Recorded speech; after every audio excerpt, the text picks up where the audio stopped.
Hi hello friends, welcome back to my channel. ನೀವೇನಾದರೂ ಮೊದಲನೇ ಸಾರಿ ನಮ್ಮ ಚಾನಲ್ನ ನೋಡ್ತಾ ಇದ್ದರೆ ದಯವಿಟ್ಟು ಸಬ್ಸ್ಕ್ರೈಬ್ ಮಾಡಿ, ಹಾಗೆಯೇ ನಮ್ಮನ್ನು ಸಪೋರ್ಟ್ ಮಾಡ್ಕೊಳ್ಳಿ ಅಂತ ಹೇಳ್ತಾ ಇವತ್ತು ನಾನು ಮಾಡ್ತಿರೋ ರೆಸಿಪಿ ಟೊಮೆಟೊ ರೈಸ್.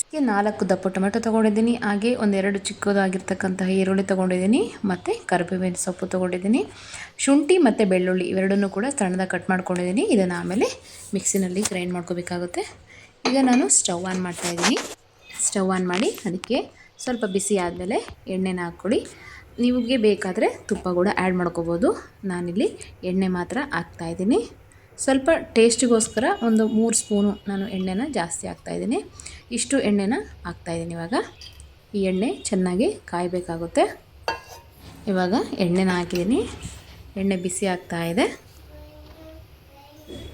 ಎಣ್ಣೆ ಬಿಸಿ ಆದಮೇಲೆ ಅದಕ್ಕೆ ನಾನು ಸಾಸಿವೆ ಮತ್ತು ಜೀರಿಗೆ ಎರಡನ್ನೂ ಕೂಡ ಹಾಕ್ತಾಯಿದ್ದೀನಿ. ಈಗ ಸಾಸಿವೆ ಮತ್ತು ಜೀರಿಗೆ ಎರಡು ಕೂಡ ಚಟಪಟ ಅಂತ ಸೌಂಡ್ ಬರಬೇಕು, ಅಲ್ಲಿವರೆಗೂ ನಾವು ಅದನ್ನು ಬೇಯಿಸ್ಕೋಬೇಕಾಗುತ್ತೆ. ಇವಾಗ ನೋಡಿ, ಸಾಸಿವೆ ಮತ್ತು ಜೀರಿಗೆ ಚಟಪಟ ಅಂತ ಸೌಂಡ್ ಬರ್ತಾ ಇದೆ. ಇವಾಗ ಇದಕ್ಕೆ ನಾನು ಹಚ್ಚಿಟ್ಕೊಂಡಿರ್ತಕ್ಕಂಥ ಎಲ್ಲ ಒಂದು ಐಟಮ್ಸ್ಗಳನ್ನು ಕೂಡ ನಾನು ಹಾಕ್ತಾಯಿದ್ದೀನಿ. ಅದರಲ್ಲಿ ಮೊದಲಿಗೆ ನಾನು ಕರಿಬೇವಿನ ಸೊಪ್ಪನ್ನು ಹಾಕ್ತಾಯಿದ್ದೀನಿ.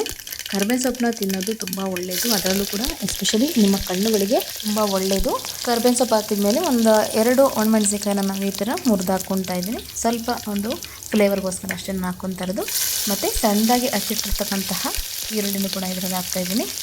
ಈ ಈರುಳ್ಳಿ ಚೆನ್ನಾಗಿ ಸ್ವಲ್ಪ ಬೇಯಬೇಕು, ಅಂದರೆ ಅದು ಸ್ವಲ್ಪ ಕಲರ್ ಚೇಂಜ್ ಆಗಬೇಕಾಗುತ್ತೆ. ಅಲ್ಲಿವರೆಗೂ ಕೂಡ ನಾವು ಈರುಳ್ಳಿನ ಚೆನ್ನಾಗಿ ಬಾಡಿಸ್ಕೊಳ್ಳೋಣ.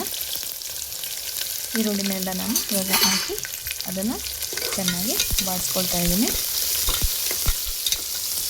ಹೈ ಫ್ಲೇಮಲ್ಲಿ ಇಟ್ಟರೇನು ಪರವಾಗಿಲ್ಲ, ಸ್ವಲ್ಪ ಆ ಥರ ತಿರುಗಿಸ್ತಾ ಇದ್ದರೆ ಈರುಳ್ಳಿ ಏನು ತಳ ಹಿಡಿಯೋದಿಲ್ಲ. ಈ ಥರ ಫ್ಲೇಮ್ ಸ್ವಲ್ಪ ಜಾಸ್ತಿ ಇಟ್ಬಿಟ್ಟು ಈ ರೀತಿ ಅದು ಬೇಯಲಿ. ಇವಾಗ ಇದಕ್ಕೆ ನಾನು ಸ್ಪೈಸಸ್ನ ಆ್ಯಡ್ ಮಾಡ್ಕೊಳ್ತಾ ಇದ್ದೀನಿ. ಅದಕ್ಕೆ 1-2 ಪಲಾವ್ ಎಲೆನ ಹಾಕ್ಕೊತಾ ಇದ್ದೀನಿ. ಮತ್ತು ನಿಮಗೆ ಬೇಕಾದರೆ ಸ್ವಲ್ಪ ಲವಂಗ ಕೂಡ ಆ್ಯಡ್ ಮಾಡ್ಕೊಬೋದು. ಬಟ್ ನಾನು ಲವಂಗ ಆ್ಯಡ್ ಮಾಡ್ಕೊತಾ ಇಲ್ಲ. ಅದಕ್ಕೆ ಬದಲಾಗಿ ನಾನು ಒಂದು ಸಣ್ಣದಾಗಿರ್ತಕ್ಕಂಥ ಏಲಕ್ಕಿನ ಹಾಕಿದ್ದೀನಿ. ಇದರಿಂದ ಒಂದು ಫ್ಲೇವರ್ ಅಂತಕ್ಕಂಥದ್ದು ಜಾಸ್ತಿ ಆಗುತ್ತೆ.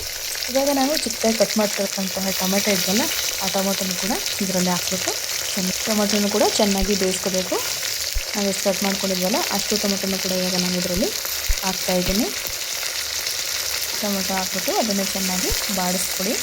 ಅದರಲ್ಲಿರ್ತಕ್ಕಂಥ ಒಂದು ನೀರಂಶ ಎಲ್ಲ ಹೋಗಬೇಕು. ಆ ರೀತಿಯಾಗಿ ಚೆನ್ನಾಗಿ ಬಾಡಿಸ್ಕೋಬೇಕಾಗುತ್ತೆ. ಈರುಳ್ಳಿ ಮತ್ತು ಟೊಮೆಟೊ ಎರಡೂ ಕೂಡ ಚೆನ್ನಾಗಿ ಬೇಯಬೇಕು, ಅಂದರೆ ಅದು ಎಣ್ಣೆ ಬಿಡಬೇಕು. ಆ ರೀತಿ ಬೆಂದರೆ ಅದು ಟೊಮೆಟೊ ರೈಸ್ಗೆ ಒಂದು ಟೇಸ್ಟ್ ಅಂತಕ್ಕಂಥದ್ದು ಇನ್ನೂ ಜಾಸ್ತಿ ಆಗುತ್ತೆ ಅಂತ ಹೇಳ್ಬೋದು. ಇವಾಗ ನಾನು ಈರುಳ್ಳಿ ಮತ್ತು ಟೊಮೆಟೊ ಎರಡನ್ನೂ ಕೂಡ ಚೆನ್ನಾಗಿ ಬೇಯಿಸ್ಕೊಳ್ತಾ ಇದ್ದೀನಿ.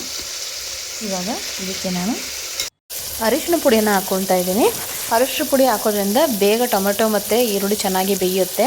ಅದಕ್ಕೆ ಇವಾಗ ನಾನು ಅರಿಶಿನವನ್ನು ಹಾಕ್ಕೊಂಡಿದ್ದೀನಿ. ಅರಿಶಿನ ಹಾಕ್ಕೊಂಡ್ಮೇಲೆ ಇದಕ್ಕೆ ನಾನಿವಾಗ ನಿಮಗೆ ರುಚಿಗೆ ಎಷ್ಟು ಬೇಕೋ ಅಷ್ಟು ತಕ್ಕನಾಗಿರ್ತಕ್ಕಂಥ ಉಪ್ಪನ್ನು ನೀವು ಆ್ಯಡ್ ಮಾಡ್ಕೊಳ್ಳಿ.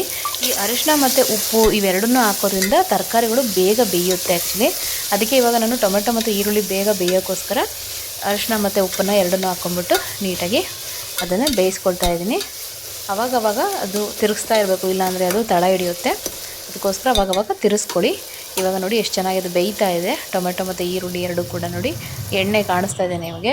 ಇವಾಗ ನಾನು ಮಿಕ್ಸಿ ಜಾರಿಗೆ ಆವಾಗಲೇ ಕಟ್ ಮಾಡ್ಕೊಂಡು ಇಟ್ಕೊಂಡಿದ್ನಲ್ವ ಶುಂಠಿ ಮತ್ತು ಬೆಳ್ಳುಳ್ಳಿನ ಮಿಕ್ಸಿನಲ್ಲಿ ಹಾಕ್ಕೊತಾ ಇದ್ದೀನಿ. ಅದ್ರ ಜೊತೆಲಿ ಸ್ವಲ್ಪ ಧನಿಯಾ ಪುಡಿ, ಅಂದರೆ ನಾವು ಮನೇಲಿ ಮಾಡಿರ್ತೀವಲ್ಲ ಆ ಧನಿಯಾ ಪುಡಿನೂ ಕೂಡ ಇದರಲ್ಲಿ ನಾನು ಹಾಕ್ಕೊಳ್ತಾ ಇದ್ದೀನಿ. ಇದರಿಂದ ನಮಗೆ ಸ್ವಲ್ಪ ಟೇಸ್ಟ್ ಜಾಸ್ತಿ ಆಗುತ್ತೆ. ಸೊ ಬೆಳ್ಳುಳ್ಳಿ ಮತ್ತು ಶುಂಠಿ ಮತ್ತು ಸ್ವಲ್ಪ ಧನಿಯಾ ಪುಡಿ, ನಿಮಗೆ ಟೇಸ್ಟ್ ಎಷ್ಟು ಬೇಕು ಅಷ್ಟನ್ನು ಹಾಕ್ಕೊಳ್ಳಿ. ಧನಿಯಾ ಪುಡಿನ ಹಾಕಿದ್ದೀನಿ. ಇದಾದಮೇಲೆ ಇದನ್ನು ಮಿಕ್ಸಿ ಜಾರಲ್ಲಿ ಚೆಂದಾಗಿ ಗ್ರೈಂಡ್ ಮಾಡ್ಕೊಳ್ಳಿ. ಈ ರೀತಿ ಪುಡಿ ಬರುತ್ತೆ. ಇದಕ್ಕೆ ತುಂಬ ನೀರು ಹಾಕೋ ಅವಶ್ಯಕತೆ ಏನಿಲ್ಲ. ಇದನ್ನು ಇವಾಗ ಮಸಾಲದಲ್ಲಿ ನಾವು ಇದನ್ನು ಆ್ಯಡ್ ಮಾಡ್ಕೊಳ್ತಾ ಹೋಗ್ತೀವಿ. ನೋಡಿ ಇಲ್ಲಿ ಟೊಮೆಟೊ ಮತ್ತು ಈರುಳ್ಳಿ ಎಷ್ಟು ಚೆನ್ನಾಗಿ ಬೆಂದಿದೆ. ಇವಾಗ ಇದಕ್ಕೆ ನಾವು ಮಸಾಲನ ಆ್ಯಡ್ ಮಾಡೋಣ.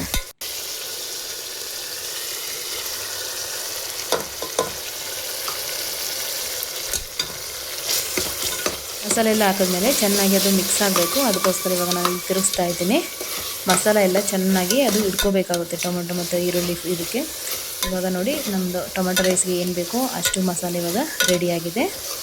ಇವಾಗ ನಾನು ಇದಕ್ಕೆ ಟೊಮೆಟೊ ರೈಸ್ ಮಾಡೋದಕ್ಕಿಂತ ಮುಂಚೆನೇ ನಾನು ಅಕ್ಕಿನ ನೆನೆಸಿಟ್ಟಿದ್ದೆ. ನೆನೆಸಿರೋದ್ರಿಂದ ಸ್ವಲ್ಪ ನಿಮಗೆ ಅನ್ನ ಉದುರಾಗುತ್ತೆ. ಅದಕ್ಕೋಸ್ಕರ ಇವಾಗ ನೆನೆಸಿಟ್ಟಿರ್ತಕ್ಕಂಥ ಅಕ್ಕಿನ ನೀಟಾಗಿ ತೊಳೆದ್ಬಿಟ್ಟು ಆ ಅಕ್ಕಿನ ಇವಾಗ ನಾನು ಟೊಮೆಟೊ ರೈಸ್ಗೆ ಮಾಡಲಿಕ್ಕೆ ಹಾಕ್ತಾಯಿದ್ದೀನಿ. ಇವಾಗ ಅಕ್ಕಿನ ನಾವು ಈ ಒಂದು ಮಸಾಲಕ್ಕೆ ಹಾಕಿನ ಮುಂಚೆ 1 ಕಪ್ನಷ್ಟು ಮೊಸರನ್ನ ಹಾಕ್ಕೊತಾ ಇದ್ದೀನಿ. ಈ ಮೊಸರನ್ನ ಹಾಕ್ಕೊಳ್ಳೋದ್ರಿಂದ ಒಂದು ಫ್ಲೇವರ್ ಚೇಂಜ್ ಆಗುತ್ತೆ ಮತ್ತು ಅನ್ನ ಅದು ತುಂಬ ಸ್ಮೂತಾಗಿ ಬರುತ್ತೆ ಮತ್ತು ಪುಡಿ ಪುಡಿಯಾಗಿ ಇರುತ್ತೆ. ಅದಕ್ಕೋಸ್ಕರ ಈ ಸೀಕ್ರೆಟ್ ಇಂಗ್ರೀಡಿಯೆಂಟ್ಸ್ ಆಗಿರುವ ಮೊಸರನ್ನ ನೀವು ಖಂಡಿತ ಆ್ಯಡ್ ಮಾಡಲೇಬೇಕು. ಇದರಿಂದ ನಿಮ್ಮ ಟೊಮೆಟೊ ರೈಸ್ ಟೇಸ್ಟ್ ಅಂತಕ್ಕಂಥದ್ದು ಇನ್ನೂ ಸ್ವಲ್ಪ ಜಾಸ್ತಿ ಆಗುತ್ತೆ ಅಂತಲೇ ಹೇಳ್ಬೋದು. ಇವಾಗ ನೋಡಿ ಟೊಮೆಟೊ ರೈಸ್ಗೆ ಇದಕ್ಕೆ ಮೊಸರನ್ನು ಕೂಡ ಹಾಕಿ ನೀಟಾಗಿ ಕಲಿಸ್ಕೊಂಡಿದ್ದೀನಿ. ಇವಾಗ ನಾವೇನು ತೊಳೆದಿಟ್ಕೊಂಡಿದ್ವಲ್ಲ ಅಕ್ಕಿನ ಅದನ್ನ ಇವಾಗ ನಾನು ಹಾಕ್ಕೊಳ್ತಾ ಇದ್ದೀನಿ.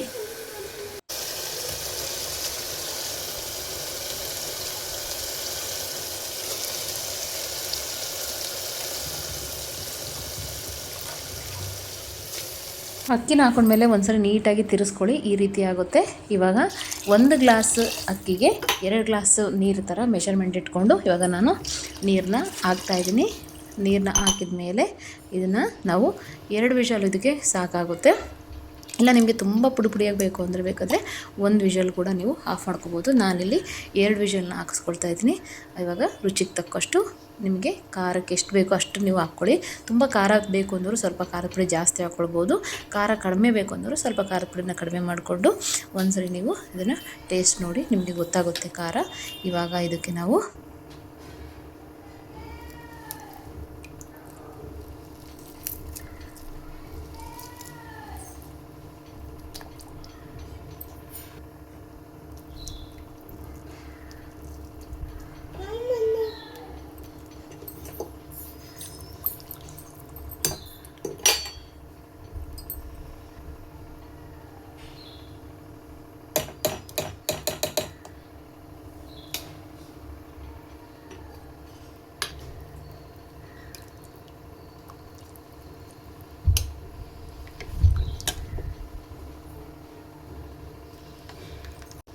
ಲಿಡ್ನ ಕ್ಲೋಸ್ ಮಾಡ್ತಾ ಇದ್ದೀನಿ. ಇವಾಗ ನೀವು ಇದಕ್ಕೆ 2 ವಿಷಲ್ ಹಾಕಿಸಿದ್ರೆ ಇದಕ್ಕೆ ಸರಿ ಹೋಗುತ್ತೆ. ಇವಾಗ ಲಿಡ್ನ ಕ್ಲೋಸ್ ಮಾಡೋಣ. ನೋಡಿ 2 ವಿಷಲ್ ಆದಮೇಲೆ ಇವಾಗ ನಾನು ಇದನ್ನು ಓಪನ್ ಮಾಡ್ತಾ ಇದ್ದೀನಿ. ರುಚಿಯಾಗಿರ್ತಕ್ಕಂತಹ ಟೊಮೆಟೊ ರೈಸು ಸೂಪರಾಗಿ ರೆಡಿಯಾಗಿದೆ. ನೀವು ಖಂಡಿತ ಒಂದೇ ಸರಿ ನಿಮ್ಮ ಮನೆಯಲ್ಲಿ ಟ್ರೈ ಮಾಡಿ ಹೇಗಿತ್ತು ಅಂತ ನನಗೆ ಕಮೆಂಟ್ ಮಾಡೋದನ್ನು ನೀವು ಮರಿಬೇಡಿ ಅಂತ ಹೇಳ್ತಾ ಮತ್ತೊಂದು ರೆಸಿಪಿಯೊಂದಿಗೆ ಮತ್ತೆ ನಾನು ನಿಮಗೆ ಸಿಗ್ತೀನಿ. ಅಲ್ಲಿವರೆಗೂ thank you for watching. Take care. Bye bye.